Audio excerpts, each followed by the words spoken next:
Okay so guys, today is my third day of quarantine और मैं यहाँ पे लंदन में अराइव किया था मैंने 8th ऑफ सितंबर को। तो the 8th of September day will be considered as day zero और बाय द नेक्स्ट डे मेरा जो है वो first day of quarantine start हुआ था। तो आज थर्ड डे है, टोटल मुझे 10 दिन के लिए क्वारंटीन करना है। After that I can go outside. So there are few restrictions if you want to travel to the UK. So we will discuss about that. Okay, so firstly, you can only travel to the UK if you have residency right in the UK. So firstly अगर आप British citizen हैं तो आप यहाँ पर travel कर सकते हैं, और सेकेंडली अगर आपके पास वर्किंग राइट्स हैं, अगर आप PSW पे हैं या Tier 2 वीज़ा पे हैं तो आप यहाँ पर ट्रैवल कर सकते हैं। एंड द थर्ड वन, अगर आप स्टूडेंट हैं, किसी भी तरह से आपका रेजिडेंसी राइट है यहाँ पर UK में, तो आप UK आ सकते हैं। But if you are arriving from a red list country like Pakistan, तो आपको सबसे पहले होटल क्वारंटीन बुक करना है, जिसके चार्जेस 2285 पाउंड्स हैं।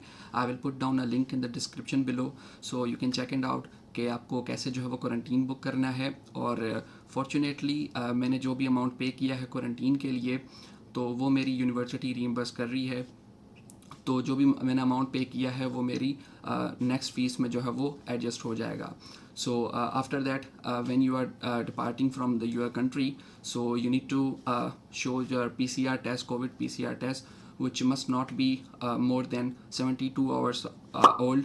तो आप इसके अलावा, इस रिक्वायरमेंट्स के अलावा आप डिपार्चर नहीं कर सकते। और आप जब क्वारंटीन में होंगे तो आपके यहाँ पे दो कोविड टेस्ट होंगे। फर्स्टली एक आपका डे 2 पे होगा, तो आज मेरा थर्ड डे है, कल मेरा एक कोविड टेस्ट हुआ था। जस्ट एक पर्सन आया था डोर पे, तो उसने मुझे सैम्पल किट दी and he said you need to do it by yourself. तो उसने प्रोसीजर बताया और एक गाइड भी दी जिसमें सारा कुछ इंस्ट्रक्शन लिखी हुई थी कि आपको कैसे अपनी कोविड टेस्ट का सैंपल कलेक्ट करना है। और मैंने कलेक्ट करके उसको बाहर वहीं पे डोर के बाहर छोड़ दिया। तो bye the next day today in the morning I receive my Covid result which is अल्हम्दुलिल्लाह नेगेटिव। सो बस डे 8 को जो है वो एक और टेस्ट होनी है, उसके बाद डे 10 को मैं लीव कर सकता हूँ। बट इफ़ आपकी टेस्ट किसी भी तरह से पॉजिटिव आती है तो you need to extend your quarantine, और उसके लिए आपको अलग से पे करना होगा। ओके सो गाइस, आज मेरा 9th डे है क्वारंटीन का, और मैं जो प्रीवियस जो भी आपने वीडियोस देखी वो मैंने थर्ड डे ऑफ क्वारंटीन को रिकॉर्ड की थी, और मैं उसको जस्ट एडिट ही कर रहा था और आज मेरा अपलोड करना था मुझे।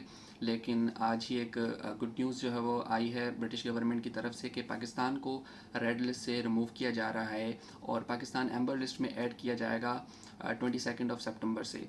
तो जो भी सितंबर इनटेक के अपकमिंग स्टूडेंट्स हैं जो कि वीज़ा का वेट कर रहे हैं या इस अपडेट का वेट कर रहे थे, तो फाइनली जो है वो पाकिस्तान रेड लिस्ट से रिमूव हो चुका है। अब आपको होटल क्वारंटीन बुक करने की ज़रूरत नहीं है, but still you need to quarantine. जब भी आप यहाँ पे UK में अराइव होंगे तो आपको किसी भी अपनी रेंटेड अकोमोडेशन या आपके जो भी रिलेटिव हैं तो उनके घर में आपको क्वारंटीन फिर भी करना पड़ेगा 10 डेज़ के लिए।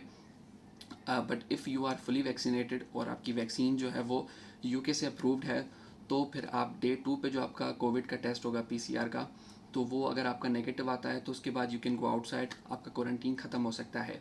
बट उसके लिए भी आपकी वैक्सीन जो है वो UK से अप्रूव होनी चाहिए।